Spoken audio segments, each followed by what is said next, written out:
Good morning. How are you all today? Welcome to Bible class with Andre and Betty.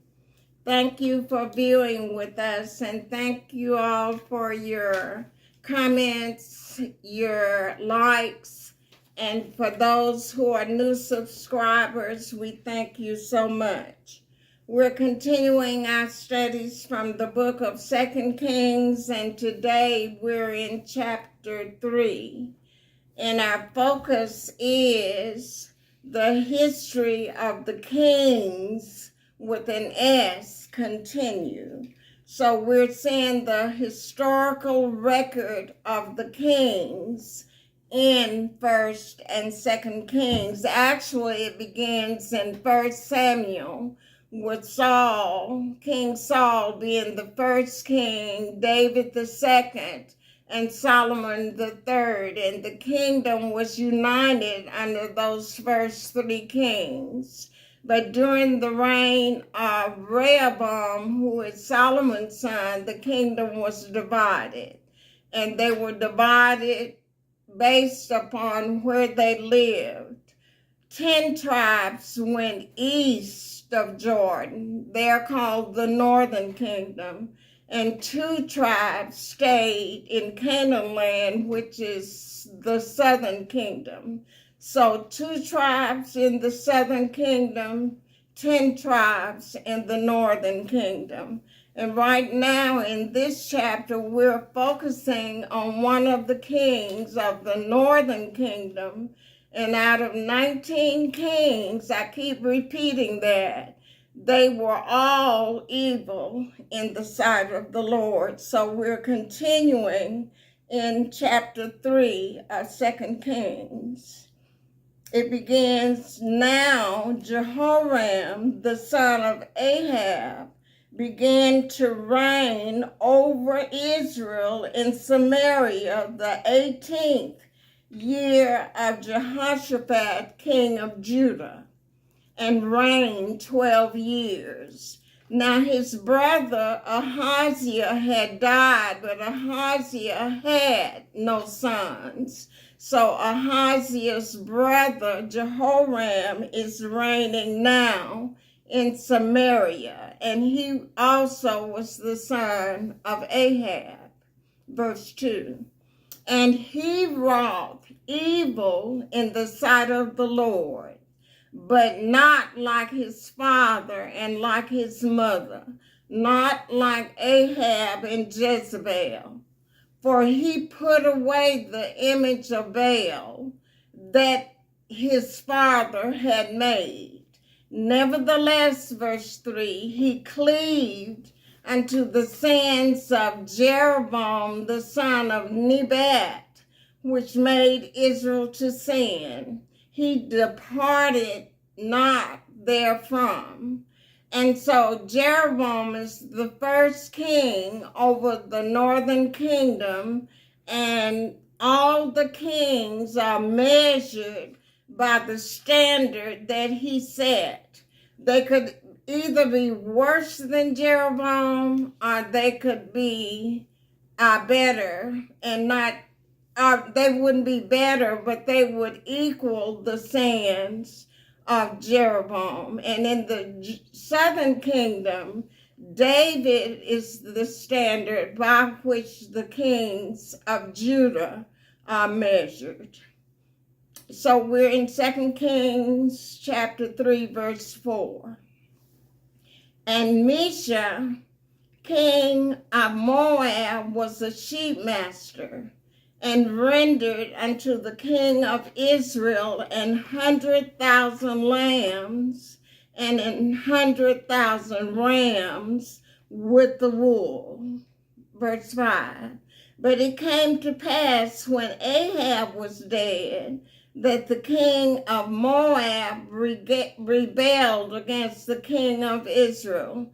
And that goes back to chapter 1 of 2 Kings and verse 1, which said, and Moab rebelled against Israel after the death of Ahab. And so when Israel was going to ally with other nations, Moab, which is a descendant of Lot, the nation descended from Lot, they're going to come against the nation to subdue them. So the king of Moab rebelled against the king of Israel, which at this time is Jehoram. Verse 6. And King Jehoram went out of Samaria the same time and numbered all Israel. Verse 7. And he went and sent to Jehoshaphat, the king of Judah, saying, the king of Moab hath rebelled against me. Wilt thou go with me against Moab to battle? And Jehoshaphat said, I will go up. I am as thou art, my people as thy people, and my horses as thy horses. So he had told the same thing to Ahab when he was king of Samaria, going against another nation. Verse 8. And he said, which way? So Jehoshaphat said, we will go up with you. Verse 8. And he said, which way shall we go up? And he answered, the way through the wilderness of Edom. Now at this time, Edom had no king, but these three kings would ally together to go against Moab. Verse 9. So the king of Israel went, and the king of Judah, and the king of Edom, and they fetched a compass of 7 days' journey. In other words, they traveled for 7 days. And there was no water for the host, or for the army, and for the cattle that followed them. Verse 10.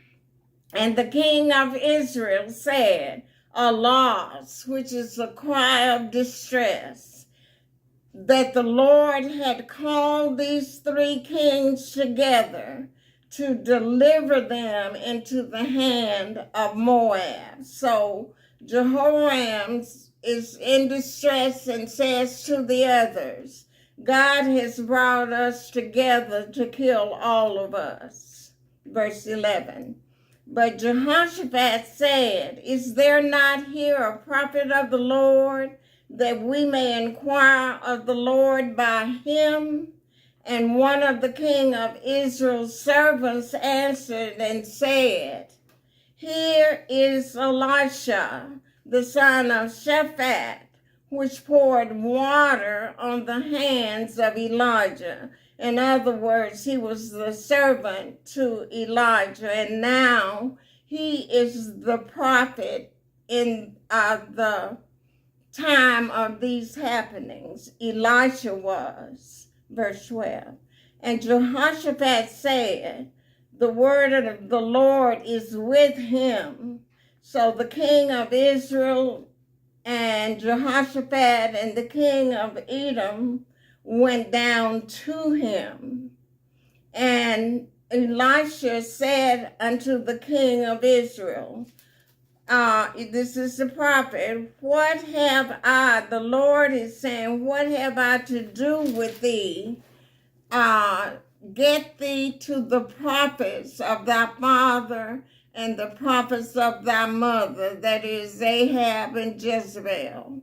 And the king of Israel said unto Elisha, no, for the Lord had called these three kings together to deliver them into the hand of Moab. Verse 14. And Elisha said, as the Lord of hosts liveth, before whom I stand, surely were it not that I regard the presence of Jehoshaphat, the king of Judah, I would not look toward thee nor see thee. I would completely ignore you, except that I regard Jehoshaphat, the king of Judah. Verse 15. But now, Elisha says to him, but now bring me a minstrel. And it came to pass when the minstrel played that the hand of the Lord came upon him. And a minstrel is an entertainer, usually with musical instruments. So the minstrel played on his instruments, and then the hand of the Lord came upon Elisha. Verse 16. When the Spirit of the Lord came upon him, and he said, thus saith the Lord, make this valley full of ditches. Because in verse 9 it said the land was dry with no water. So now through this miracle, God says to Elisha, make this valley full of ditches. Verse 17. For thus saith the Lord, you shall not see rain, neither shall you shall not see wind, neither shall you see rain, yet that valley shall be filled with water, that ye may drink, both you and your cattle and your animals or your beasts. Verse 18. And this is a light thing in the sight of the Lord. This is not hard at all. He, in addition, will deliver the Moabites also into your hand. Verse 19. And ye shall smite every fenced city and every choice city, and shall fell or cut down every good tree, and stop all wells of water, and mar every good piece of land with stones. Verse 20. And it came to pass in the morning, when the meat offering was offered, that behold, there came water by the way of Edom, and the country was filled with water, just as had been prophesied. And this is the fourth miracle that Elisha is a part of. Verse 21. And when all the Moabites heard that the kings were come up to fight against them, they gathered all that were able to put on armor and upward, from the youngest to the oldest, and stood in the border. Verse 22. And they rose up early in the morning, and the sun shone upon the water. And the Moabites saw the water on the other side as red as blood. This is God's intervention. Verse 23. And they said, this is blood. The Moabites said, this is blood. The kings are surely slain, and they have smitten one another. Now, therefore, Moab to the spoil. We're going to get all of their valuables. Verse 24. And when they came to the camp of Israel, the Israelites rose up and smote the Moabites, so that they fled before them. But they went forward. The Israelites went forward, smiting the Moabites, even in their own country. Verse 25. And they beat down the cities, and on every good piece of land cast every man his stone and filled it. And they stopped all the wells of water and felled all the good trees. Only in Korhasaret left they the stones thereof. Howbeit the slingers went about and smote it, that is Moab. Verse 26. And when the king of Moab saw that the battle was too sore for him or too strong for him, he took with him 700 men that drew swords to break through, even unto the king of Edom. But they could not. They tried, but they could not break through. Verse 27.